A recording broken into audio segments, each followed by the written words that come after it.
Twister, 1996 film from Jan de Bont, director of Speed, based on a Michael Crichton script, starring Helen Hunt, Bill Paxton and Cary Elwes.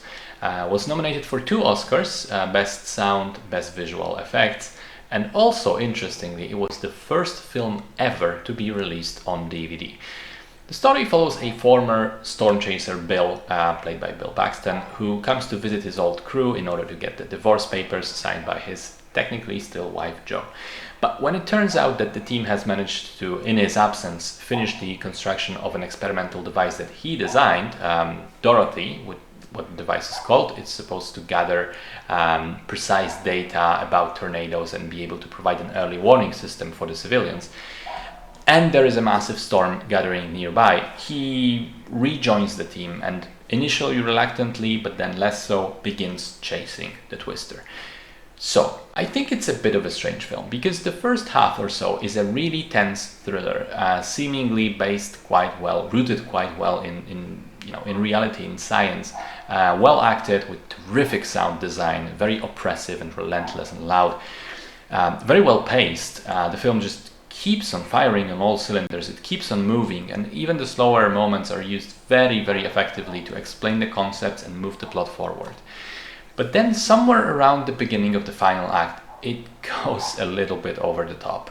The partly CGI, partly practical effects become a bit too exaggerated.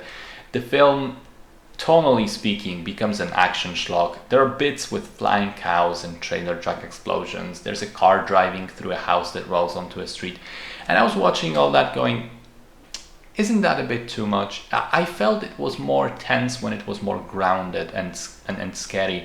Whereas when it moves into action film territory, it sort of becomes less terrifying and you cease to worry about the characters as much. The central romance is pretty formulaic, classic 1980s, 1990s Hollywood stuff, with the couple suddenly realizing they're meant for each other during situations of extreme danger and adrenaline. The performances are fine, I guess. The CGI has aged by now and in later scenes becomes rather visible.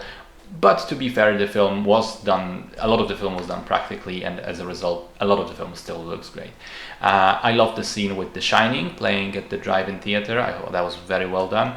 And I was kind of amused by the fragility of American homes. As a European, as a Polish man living in a country where buildings are built with brick and mortar, it was strange to see all these delicate wooden houses being just completely ravaged by wind. Did I enjoy it? I guess I did on the whole. I certainly liked the first 2 acts more than the last one, where it jumps the shark a little bit, but it's not a bad film by any stretch and never really goes below decent. It's okay.